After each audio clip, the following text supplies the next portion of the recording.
Então vamos lá. Nós estamos seguindo a nuvem, essa é a nossa série. E as bem-aventuranças, elas aparecem agora como aquilo que Jesus está mostrando como o reino de Deus. O reino de Deus se ampliou agora. Então, humildade, mansidão, as bem-aventuranças, de uma forma geral. Esqueci, irmãos. Fala as 8 bem-aventuranças aí para mim. Fugiu da cabeça aqui agora. Sermos perseguidos, isso aí eu lembrei bem, sermos perseguidos, né? Toda vez que eu pego esse microfone aqui dá um branco em algumas coisas, irmãos. Eu acho que o Espírito Santo está me levando para algum lugar ou tem que restaurar alguma coisa dentro de mim. Aleluia, me ajuda, Jesus.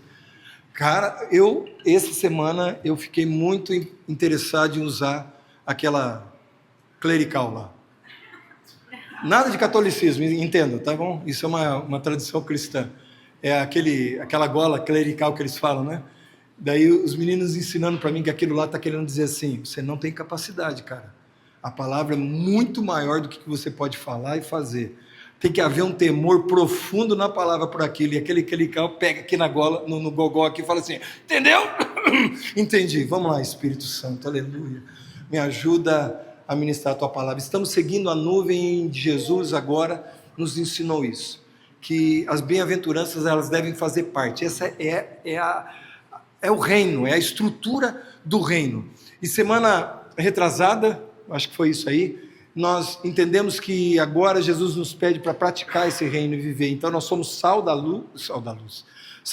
terra e luz do mundo.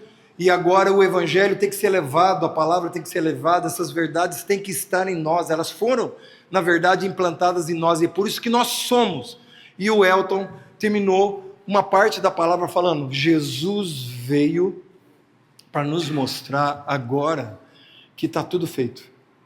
Ele veio para cumprir a lei. Ele veio para viver aquilo que não dava para ser vivido. Ele veio para falar que Ele mesmo é a palavra de Deus encarnada. Ele veio para falar que agora Ele é a estrutura, Ele é a vida, Ele é aquele que é a própria palavra. Então Ele veio para cumprir, para viver. E graças a Deus, porque se dependesse de nós, do nosso entendimento e das nossas práticas, nós não teríamos condições de ver a Deus nunca. Nunca. Mas a graça de Jesus chegou através da nossa vida. Então a obra de Cristo, ela é completa, ela é plena. Ela é aquela que, como nós estávamos cantando aqui hoje, ela nos abriu o caminho, e agora a gente pode contemplar a beleza de Deus, que é o próprio Cristo. E contemplando Cristo, nós estamos contemplando Deus, e um dia o veremos face a face. Tudo isso porque a obra dele foi feita, porque ele veio de fato. Filipenses 2 fala que ele, sendo Deus, não quis ser igual a Deus, antes se humilhou, se tornou servo, se tornou humano, veio até nós e morreu, e a morte dele foi morte de cruz, e ali o Pai, após a ressurreição dele, o glorificou e deu a ele o nome que é sobre todo nome, para que todo joelho agora se dobre diante daquele que é o glorioso, o majestoso, aquele que abriu o vivo caminho, aquele que comprou você e que nos restaurou para sempre para o Pai. Então essa obra agora está dentro de nós, e as bem-aventuranças, elas começam a brotar, elas começam a ter sentido, elas começam agora, através do nosso entendimento da palavra, do nosso olhar e da conduta que o próprio Espírito Santo, que foi colocado dentro de nós, através da conversão, que Ele mesmo proporcionou a nós, agora essas bem-aventuranças, elas começam a jorrar de dentro de nós, e o novo reino, aleluia, o reino de Deus, começa a fazer parte agora da nossa prática, da nossa vida, do nosso entendimento, da nossa ação. Estamos sendo transformados, porque só os puros de coração, só os santos, os santificados em Cristo, só os lavados, comprados por Ele, e que estão no processo de santificação, verão a Deus. A palavra do Senhor fala isso, não é? Sem santificação, ninguém verá a Deus. Então esse é o processo que nós estamos vivendo agora. E hoje nós queremos falar agora sobre 6 tentações, 6 dificuldades, 6 coisas que nós seremos provados. para entendermos se o reino de Deus está dentro de nós ou não. 6 coisas que nós vamos precisar batalhar e trabalhar. Eu não sei se eu vou conseguir falar elas, mas eu vou tentar fazer por ordem, e se não chegar até o fim, dando o nosso horário aqui limite, a gente deixa para outro momento, o Felipe completa depois, ou o Elton completa depois, mas nós vamos começar, tá bom? Então nós vamos ler a palavra, agora lá em Mateus 5, e nós vamos ler ela por blocos, tá bom? Por especificações. Então, nós vamos ler agora no versículo 21, a partir do 21, 5, 21. Eu falei 5, 21? Então falei certo. Vocês ouviram o que foi dito aos seus antepassados? Não matarás? Não matarás. E quem matar está sujeito a julgamento. Mas eu lhes digo que qualquer que se irar contra o seu irmão estará sujeito a julgamento. Também qualquer que disser ao seu irmão, raca, seja levado ao tribunal. E qualquer que disser louco, corre o risco de ir para o fogo do inferno. Então, o Sermão do Monte é a declaração mais compreensiva de Jesus a respeito do nosso papel na colaboração da graça. A graça, quando a gente está falando em colaboração da graça aqui, nós não estamos falando que a graça é graça é favor imerecido, graça é Ele fez. Mas agora, você vai precisar se esforçar. Você vai precisar se esforçar para viver aquilo que o reino de Deus é. E essa colaboração tua, e ela só vem porque Jesus abriu o caminho, porque você entendeu Jesus, agora você precisa colocar. Então Jesus aqui, ele vai nos mostrar pelo menos 6 princípios a partir desse que nós lemos aqui, que é o homicídio, que é o não matarás. E ele vai nos mostrar a partir de agora a primeira tentação que nós precisamos viver. 1 Pedro 2,11 fala assim: amados, insisto que como estrangeiros e peregrinos no mundo, vocês se abstenham dos desejos carnais que guerreiam contra a alma. Então nós vamos falar a partir dessa primeira tentação, que existe agora algo que vai guerrear contra a sua alma, que é a própria carne, que é o próprio inimigo. Na verdade não é o diabo diretamente te incomodando, na verdade são paixões da carne que existem e que Jesus está agora ampliando o entendimento, e que elas vão precisar ser combatidas. E o diabo quer enfiar o dedo em tudo isso, tá bom? Então, eu não gosto muito dessa questão da batalha espiritual, que tipo, se não tivesse o Satanás na face da terra, a gente estaria livre do pecado. Nananina, não. Tem pecado aí, tem falhas, tem carne. Em Romanos 8 fala que existe, mesmo com a obra de Deus sendo feita dentro de nós, existe agora uma guerra entre carne e espírito. E essa carne só vai ser restaurada, esse desejo que a nossa carne tem pelas coisas contrárias a Deus, pela obra da carne mesmo, pelo pecado mesmo, ela só vai ser extinta quando Jesus voltar.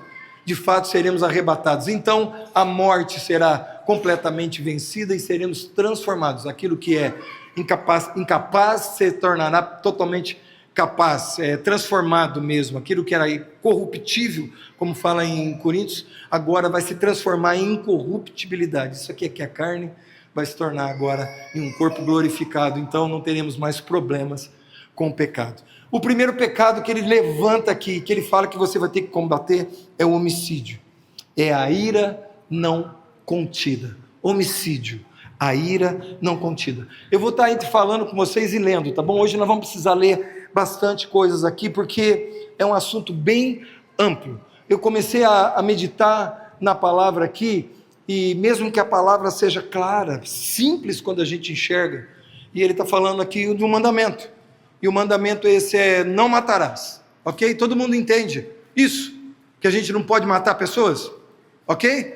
Mas tem muito mais coisas e muito mais profundidade nisso que Jesus está falando aqui. Então, quando Jesus cumpre a lei, e agora ele falando isso para nós, ele não está querendo dizer que ele está inventando alguma coisa nova, ele está trazendo alguma coisa à tona que não era verdade, quando foi falado o mandamento lá em Êxodo 20, há tanto tempo atrás, pelo menos 2000 anos antes de Cristo, foi falado os mandamentos. Então Jesus não está acrescentando aqui algumas coisas ao mandamento. Não, ele está só mostrando o que o mandamento queria dizer verdadeiramente.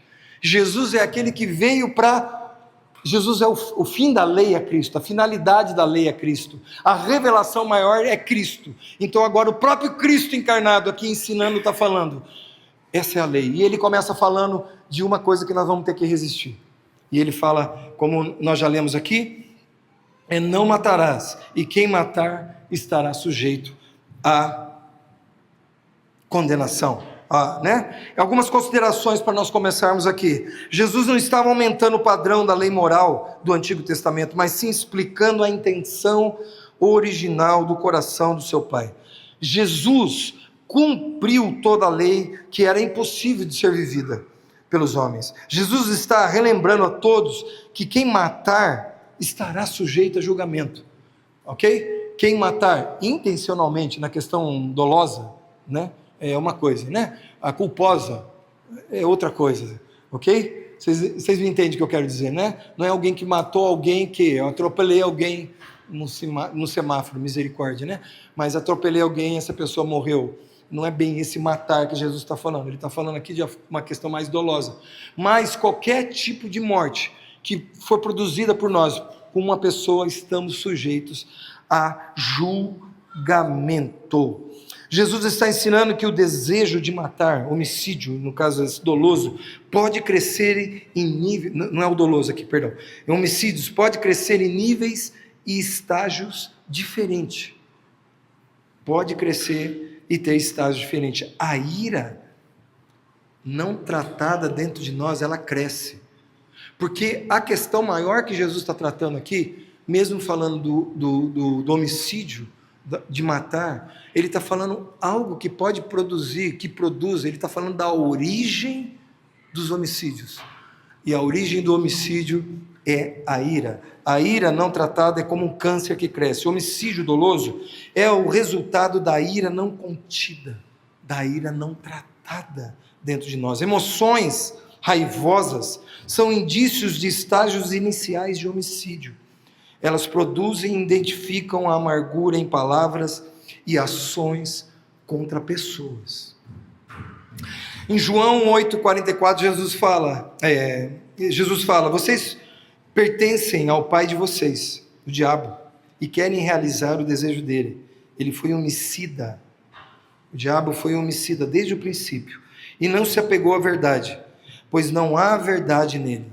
Quem mente, fala a sua própria língua, pois é mentiroso e pai de mentira. Na verdade, mesmo que tenha se falado aqui que ele foi homicida desde o começo, ele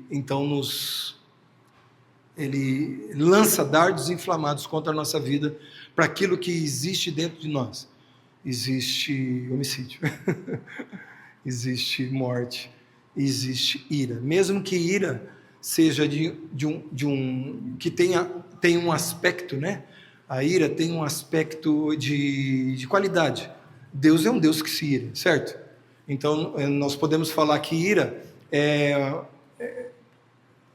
uma qualidade, é algo que existe, intrínseco, mas a ira é do Senhor, porque a ira sem justiça plena, ela é corrompida.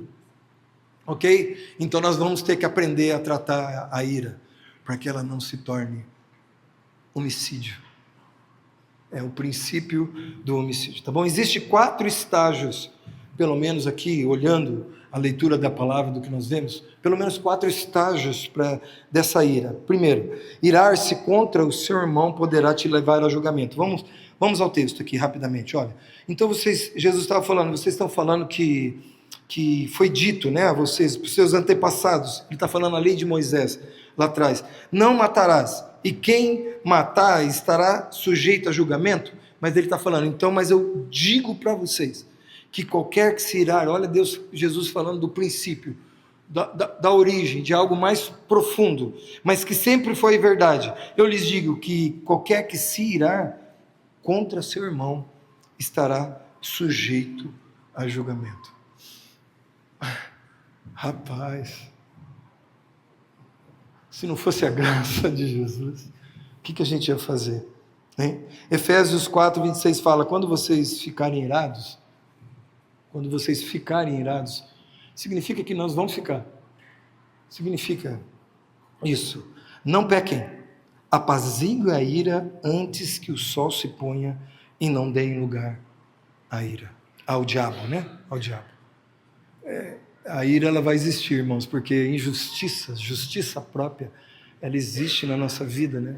E a gente se ira com pessoas, a gente se ira com nós mesmos, né? A gente se ira, a gente se levanta, mas aqui o texto é bem claro. Quando você se irar, não peque. Aprenda a controlar isso, você vai ser tentado a isso. O mundo é tentado a isso. Cara, nós temos tendências a pegar pessoas e arrancar a cabeça dela. Eu lembro uma vez que uma irmã, estou falando de uma irmã da igreja, ela me tirou tanto do sério uma vez, que eu confesso para você, que eu cheguei para Deus um dia, eu falei assim, Deus, olha o que tal pessoa fez para mim. E Deus fez uma pergunta naquela hora para mim. Ele falou assim, ok, ela fez isso, e o que você queria fazer? Aquilo deu um nó no meu pescoço, me enroscou. Eu falei assim, eu quero matar ela. E eu falei isso diante de Deus, eu queria mesmo. Eu quero matar ela. Eu não queria matar, na verdade, só queria pegar o pescoço, torcer e sangrar bastante. Se ela morresse, eu não sei se que era para matar. Não, mas eu falei isso para matar, né? Eu queria. E daí Deus olhou para mim, quando eu falo olhou, você entende, né? Naquele relacionamento que a gente ouve o Espírito, e quando Ele falou comigo, e o que você vai fazer com isso? Daí eu falei assim, eu vou perdoar. Porque nós somos tentados. Nós somos tentados. Tem um outro aspecto da ira. É falar ou agir contra o seu irmão pode te levar ao fogo do inferno. Falar ou agir com ira contra o seu irmão, o texto nos fala que pode nos levar ao inferno. Você já imaginou isso? Que dentro de um relacionamento, eu olhei aqui para o Juriel, né? Assim, não que eu estou falando de você, tá bom? Estou falando dentro de um relacionamento de casamento. A gente pode ter atitudes que Jesus olha e fala assim, cara, eu vou te levar para o inferno, porque você está se irando e a tua ação contra, ela é contrária. Por mais que, claro, né, gente, vamos lá, tá bom? Não vamos justificar pecados aqui, mas é meio complexo mesmo, né? O casamento é o instrumento mais forte que se tem para um homem ser parecido com Deus, ser parecido com Jesus. É para isso que serve o casamento, tá bom? O casamento não serve para ter prazer sexual, também faz parte. Para nós termos filhos, claro que faz parte, né? Nós vamos reproduzir, multiplicar, como o Senhor falou, porque são filhos teus, não, são filhos dele, ok? E ele que vai, Deus quer, fala assim, vou te usar para eu ter um monte de filhos. É o jeito que Deus usou. Mas dentro do casamento, meu irmão, ali você é tratado, você é treinado, porque é ali que você, né? Uma brincadeirinha que uma vez eu ouvi um pastor falando assim, você já teve vontade, pastor Beto, de separar? Né? Esse pastor está falando, você já teve vontade de separar? Ele olhou assim, divórcio não, mas homicídio eu já tive vontade. Né? Ele falando, divórcio nunca, mas homicídio, né? Porque a ira, cara, leva você a querer, né? E a gente tem que tomar cuidado nisso. Eu sei que existe, isso vai existir, mas cara, você vai ter que combater isso dentro dos seus relacionamentos, porque aquele que se ira e prevalece nessa ira e age, está sujeito ao inferno. Cara, as bem-aventuranças que tem que ser transformadas em nós, a prática do que Jesus viveu é realidade. Não tem como, cara, viver.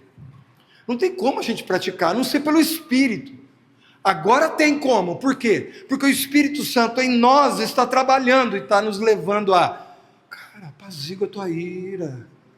Você tem ira, então não peca não. É o que o texto está falando. Vai com calma, pede perdão, resolve, para. Que nem a gente falava para os jovens, quer ter um relacionamento legal, né, na sua conduta com uma menininha, lá e tudo mais, vai namorar na sorveteria, irmão, lá é bem geladinho o negócio, não deixa esquentar algumas coisas, entendeu? Depois não vamos falar sobre isso, tá bom? Outra coisa, deve-se agir, então, esse é o terceiro estágio aí de uma ira, você deve agir com o oposto da ira, entende? Então a ira vem e você tem que agir contrariamente a isso, né? Daí ele fala que para agir contrariamente a isso, lá no versículo 23, para que a sua oferta seja aceita. Olha no versículo 23, que ele fala, ele usa uma expressão muito legal aqui. Ele fala, portanto, se você estiver apresentando a sua oferta diante do altar, e ali se lembrar de que o seu irmão tem algo contra você, deixe a sua oferta ali diante do altar, vá primeiro reconciliar-se com teu irmão, volte então depois e apresente a sua oferta. Você quer aprender a viver no espírito contrário à ira? Mesmo, se reconcilia com teu irmão. E o interessante é que o texto fala aqui, olha, não traz a sua oferta ao Senhor se você está com falha contra o teu irmão. Não, ele está falando, se você vê o teu irmão com falha com você, se você acha que ele tem alguma dificuldade com você, alguma coisa que não está resolvida, vá lá primeiro antes de trazer a oferta. Essa não é oferta aqui, não é a oferta que a gente traz aqui, financeira, hoje aqui, era a oferta do sacrifício. Então, a oferta do sacrifício aqui era muito forte, cara, era muito intensa, porque era o seguinte, eu ofereço ao sacerdote um animal, e esse animal me substitui para que eu não morra. O animal morre em meu lugar. Então não era oferta de dinheiro, de finanças, faz parte do todo, mas não era isso.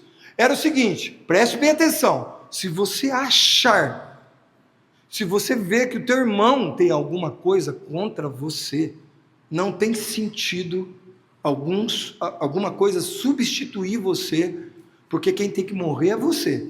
Mas se tem alguém contra você, você deve ir lá e reconciliar-se com ela, porque senão, essa oferta eu não vou aceitar. Cara do céu, você está entendendo o sentido da palavra aqui? Não é se você está com ira com alguém, é se você percebeu que alguém tem ira com você, vai lá e se reconcilia. Bom, você já percebeu que daqui a pouco, depois do culto, nós vamos ter que estar ligando para um monte de gente, né? A gente vai ter que estar indo para alguns lugares aí e falar assim, olha, eu sonhei essa noite, eu não posso contar o sonho, que ela é meio esquisito, bem esquisito mesmo, com uma pessoa que ela cruzava comigo, vindo de lá, na igreja, dentro da igreja, ela cruzava de lá, e eu estava indo aqui, eu ia olhando para ela, e ela passava direto. Ela não olhava mais para mim. Eu não sei, cara, o que eu vou ter que fazer depois dessa palavra aqui, porque agora a coisa pegou. E eu tive um sonho dela fazendo isso essa noite. Eu acho que é o Espírito Santo falando alguma coisa comigo aqui. É o seguinte, não oferece o sacrifício lá no tabernáculo, no templo, sem se restaurar. Jesus está batendo firme, rapaz. Ele está mostrando origens da lei, que não é o homicídio em si, é a ira que você tem de matar, tem uma origem de tudo isso. Então nós precisamos viver um espírito contrário a tudo isso. Procure a restauração nos seus relacionamentos, em qual nível for. Se você tiver contra alguém contra você, reconcilia-te. É isso que ele está falando aqui. Vai e depois apresente sua oferta, depois levanta a mão, depois vem adorar, porque então você vai ser aceito diante do Senhor. E a última coisa que a gente poderia ponderar aqui, entrar em acordo com alguém depressa, com o seu adversário, para que você não seja jogado na prisão. Então ele fala assim, entre em acordo depressa com o seu adversário. Você vai ver que ali para frente, no último que a gente vai falar sobre essa luta dentro de nós para viver o Evangelho, você vai ver lá que nós vamos ter que aprender a amar até os nossos inimigos. E aqui ele está falando, olha, tem um adversário, acerta logo com ele, para que você não seja jogado na prisão, tá bom? Então procure reconciliação e paz com todos. Romanos 12, 17, 21 fala assim, não retribuam a ninguém, mal por mal. Procurem fazer o que é correto aos olhos de todos. Façam todo o possível para viver em paz com todos. Amados, nunca procurem vingar-se, mas deixem com Deus a ira, pois está escrito: minha vingança eu retribuirei, diz o Senhor. Ao contrário, se o seu inimigo tiver fome, dá-lhe de comer; se tiver sede, dá-lhe de beber. Faz isso. Fazendo isso, você amontoará brasas vivas sobre a cabeça dele. Não se deixe vencer o mal, mas vença o mal com o bem. E Tiago 1, versículo 19 e 21 fala assim: meus amados irmãos, tenham isso em mente. Sejam todos prontos para ouvir, tardios para falar, tardios para irar-se, pois a ira do homem não produz a justiça de Deus.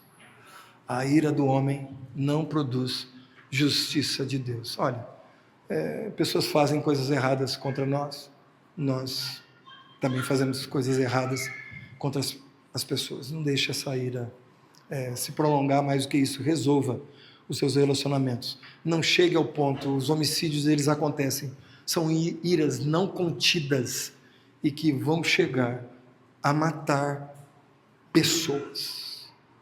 Não mate pessoas com palavras, não mate pessoas com ações, não mate pessoas. Pelo contrário, resista a tudo isso, vive em paz. Haja reconciliação nos nossos corações. Amém?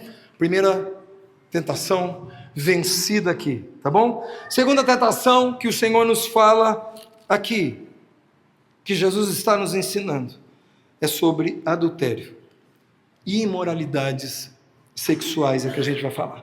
Então 5:27 fala assim, 27 até 30. Vocês ouviram o que foi dito: não adulterarás? Mas eu lhes digo, qualquer que olhar para uma mulher e desejá-la, já cometeu adultério com ela no seu coração.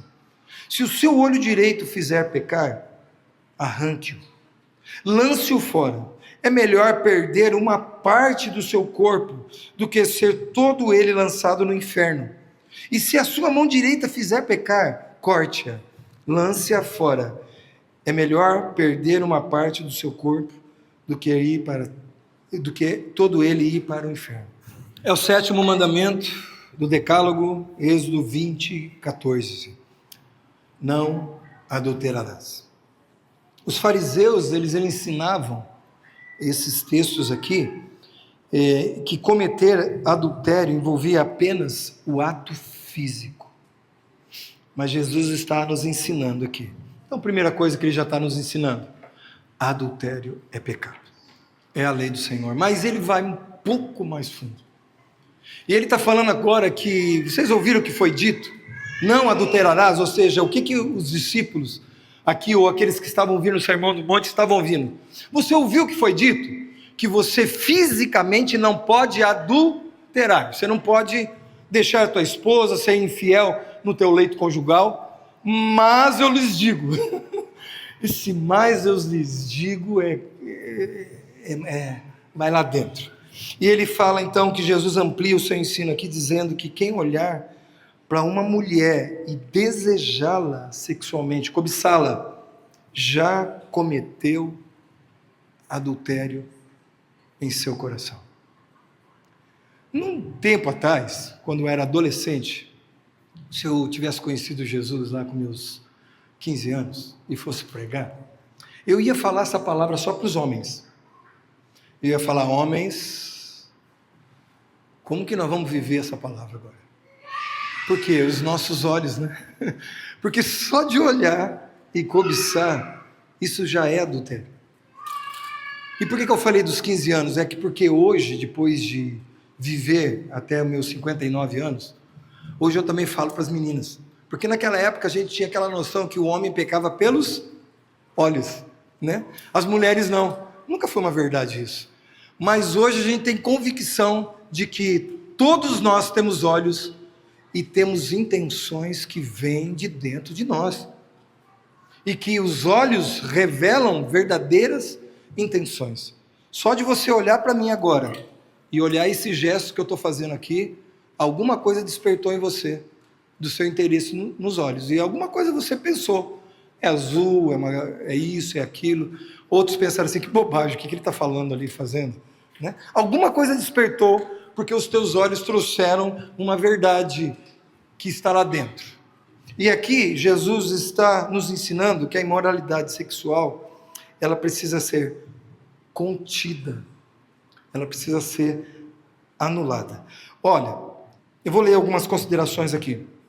1 Coríntios 6, do 16 ao 20. Vocês não sabem que aquele que se une a uma prostituta é corpo com ela? Como está escrito, os dois se tornam uma só carne. Mas aquele que se une ao Senhor é um espírito com ele.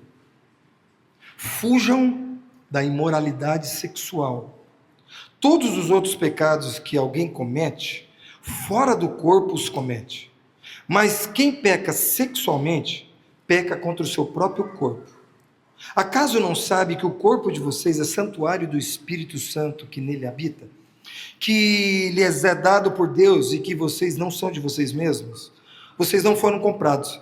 Vocês foram comprados por alto preço. Portanto, glorifiquem a Deus com o seu próprio corpo. 1 João 2, 15 e 16. Não amem o mundo, nem o que há nele. Se alguém ama o mundo, o amor do Pai não está nele, pois tudo o que há no mundo, a cobiça da carne, a cobiça dos olhos e a ostentação dos bens não provém do Pai, mas do mundo. O mundo e a sua cobiça passam, mas aquele que faz a vontade de Deus permanece para sempre. Imoralidade sexual, Jesus está nos falando aqui que inclui não apenas um ato físico, o adultério, mas imoralidade sexual inclui todas as formas de atividade sexuais, física, verbal, tecnológica, fora da aliança do casamento de um homem e de uma mulher. Qualquer pensamento, qualquer atitude nessa área, qualquer desejo nessa área, qualquer olhar nosso nessa área é adultério.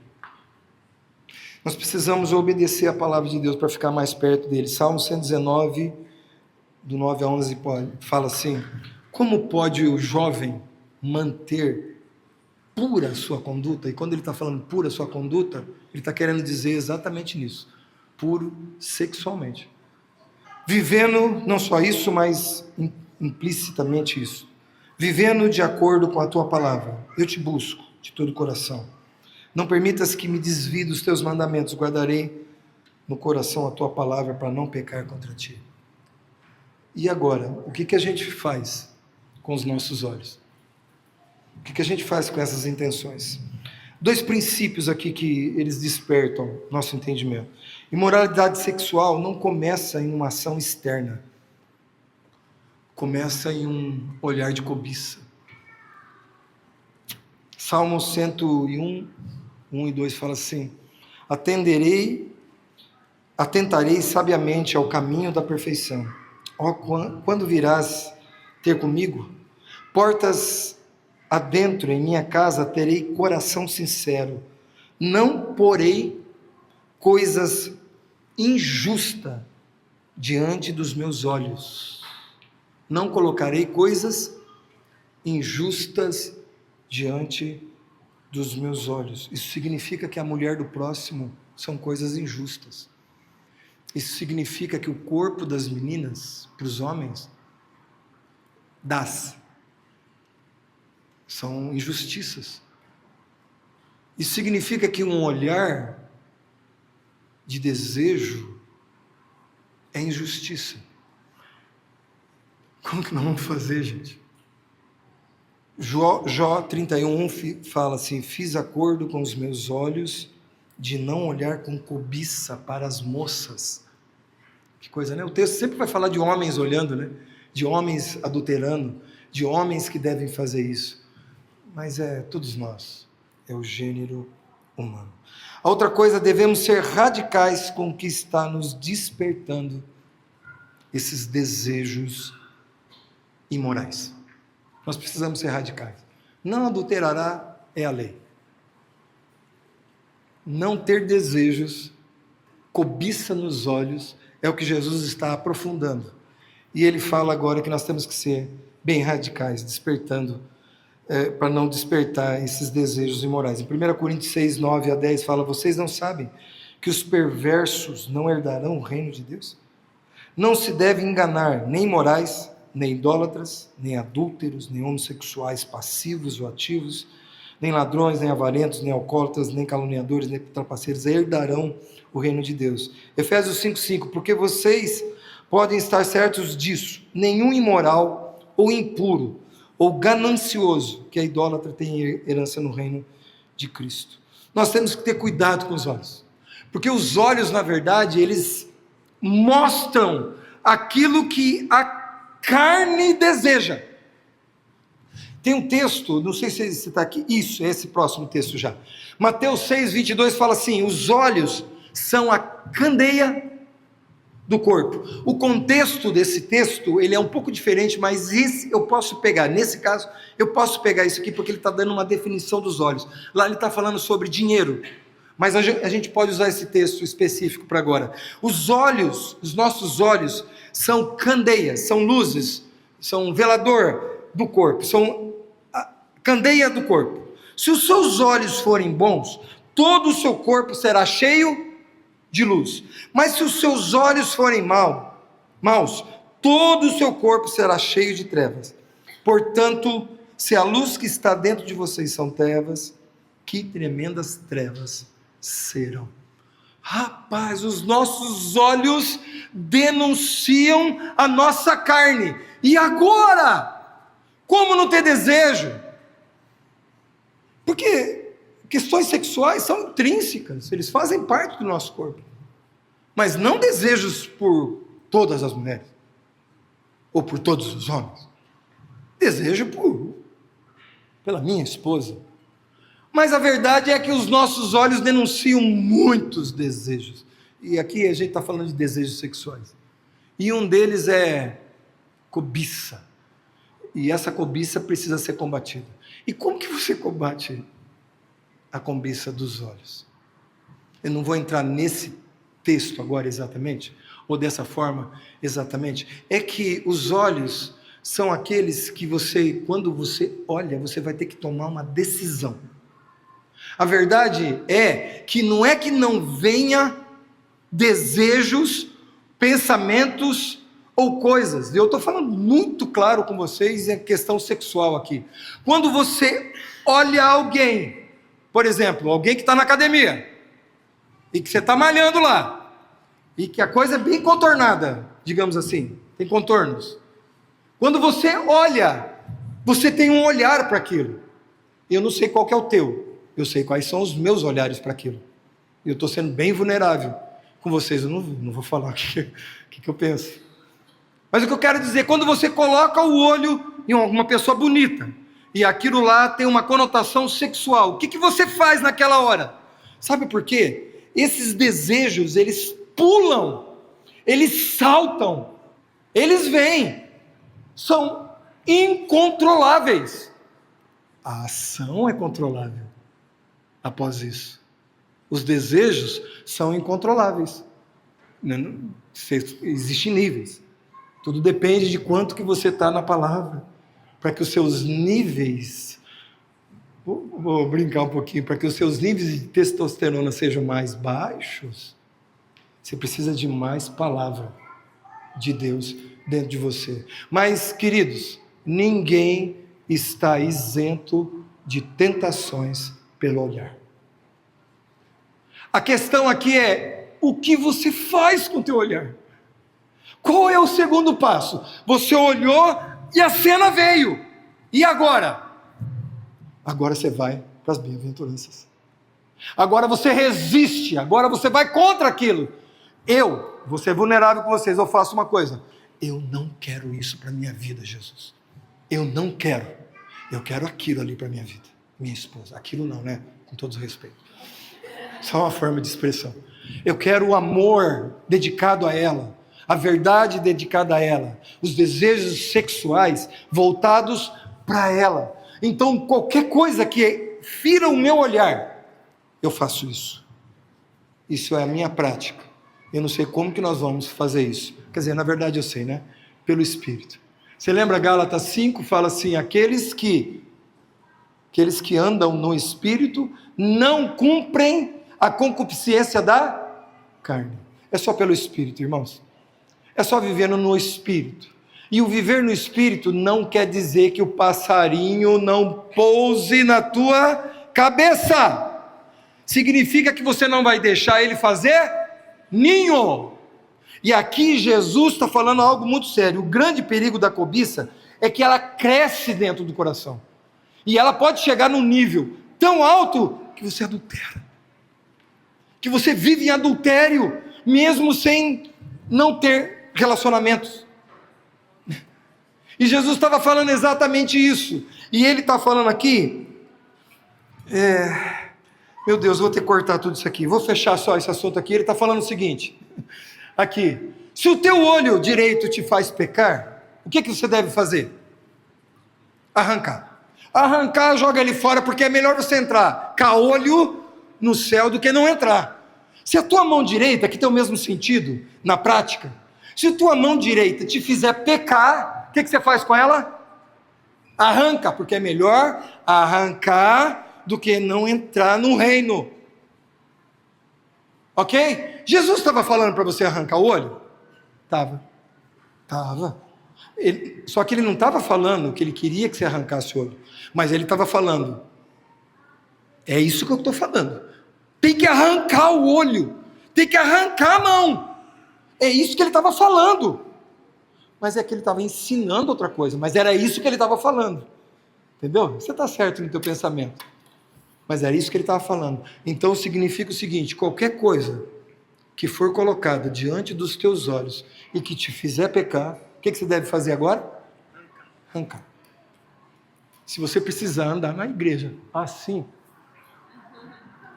Porque, desculpa, irmãs queridas, algumas irmãs exageram demais na expressão do corpo. Homens, não exagerem, porque antes eram mais meninas, né? Não pode, não vamos ser o Satanás tentando o irmão. Nós temos que tomar cuidado com isso. Agora, entre nós aqui, dá para viver, né? Porque também daí as mulheres vão ter que viver de burca, né? Não vai ter jeito. E o outro mundo está aí. Jesus não vai nos tirar do mundo. A verdade é que nós temos que arrancar os olhos. O que está te fazendo pecar? O que está te fazendo levar aquilo? O que está fazendo isso crescer? Tomara que isso não aconteça na tua vida. Eu me cuido, eu tiro os olhos, eu penso no segundo momento, eu não deixo pousar aqui. Bem, não era bem assim que Jesus falaria esse texto, exatamente, mas o que ele está falando é, não adultere. Cuidado com os teus olhos, cuidado com as tuas atitudes. Mude ela, não deixe isso crescer, resolve logo isso. Vai para o Senhor, deixa com que aquilo que Ele implantou dentro de você, que é santidade, que é a verdade, Ele já tirou o fardo, Ele já tirou o jugo. A verdade é que agora você não precisa adulterar. A tentação vai vir, o desejo vai vir. Tira os teus olhos disso e coloque diante dos teus olhos aquilo que te edifica. Então, já que o problema é o olho, coloque os olhos no Senhor. Quero ver a face do meu Criador. Quero ver a face daquele que me amou. Errei a letra, mas não tem problema. Coloque a lei do Senhor diante dos teus olhos. Perdão, que oração? Não vai dar para eu terminar? Eu vou falar só mais uma, tá bom? Não vai dar tempo. Eu acho que nós vamos ficar por aqui. Tá bom? Nós vamos ficar por aqui. A verdade é que, e aqui depois, pastores, daí vocês dão um complemento, outro dia, na semana que vem vai ser Páscoa, não vai ser esse texto, mas eu peço que mesmo que a gente vá para outros estágios, seja comentado, pelo menos eu só vou comentar, só falar, tá bom? As outras tentações que Deus quer com a nossa vida, vai que não tem uma sequência da palavra, eu não vou comentar sobre elas, tá bom? O divórcio e a infidelidade, não viva com isso, tá bom? Outra coisa que o Senhor fala é a falsidade nas intenções das palavras. Não é isso não. Não tenha desejo de vingança, seria a sequência, tá bom? Não tenha justiça própria. E a última coisa que ele iria falar aqui Não tenha ódio pelos seus inimigos, pelo contrário, os ame. Mas vamos até onde nós ficamos aqui. É uma batalha, é uma batalha. Homicídio, não matarmos pessoas, não vivermos em conciliação, reconciliação, e não pecarmos sexualmente nas nossas imortalidades, são batalhas dessa vida. Deixa o Espírito Santo mover o teu coração. Jesus está nos levando a esse estágio maior de conhecimento, de transformação. Nós precisamos dele. Não tem como viver a lei. Não tem como viver o que ele está falando plenamente. Mas é isso que ele quer para as nossas vidas. E é possível sim nós tirarmos os nossos olhos do pecado. É possível sim nós amarmos pessoas. É possível sim, pelo Espírito, de vivermos pelo Espírito, e que o Senhor nos ajude e nos fortaleça. E que você seja guerreiro contra as obras da carne. É claro que eu não vou falar para você orar pelo teu irmão e perguntar se o seu irmão quer alguma oração nessas áreas. Fica meio esquisito, né? Vai que ele olha para você, a coisa está meio difícil. Né? Eu estava com um irmão esses dias e a gente conversou bastante sobre essa área, e a gente pôde abrir o coração um para o outro e falar abertamente assim, como que você faz para vencer determinadas coisas? E pudemos conversar. Eu acho que você precisa de pessoas, precisa de ajuda. Eu acho que nós podemos nos ajudar. Essa é a nossa visão aqui, de vivermos a Igreja Doxa, o Evangelho e o equilíbrio onde a gente pode estar se confessando, onde a gente pode estar se ajudando, se fortalecendo, porque querer matar pessoas e desejos sexuais não são brincadeira. São verdades intrínsecas que nós precisamos colocar os olhos em cobiças em muitas áreas, mas nessa área não é algo que se resolve totalmente antes que Jesus volte. Nós precisamos uns dos outros. Nós precisamos. Depois você vai ver aqui na sequência de tudo que nós vamos estar falando no Sermão do Monte, nós vamos ter aqui disciplinas espirituais, né? Disciplinas importantes, jejum, oração, né? Vida com Deus, e tudo isso vai estar acrescentando, porque só buscando ao Senhor, e só estando no corpo, e só vivendo as verdades que o Senhor já colocou dentro de nós, pelo Espírito, e auxiliando uns aos outros em oração, em vida, em aconselhamento, é que de fato a gente vai chegar onde Jesus quer que a gente chegue, vivendo em santidade, na plenitude da palavra dele. Amém?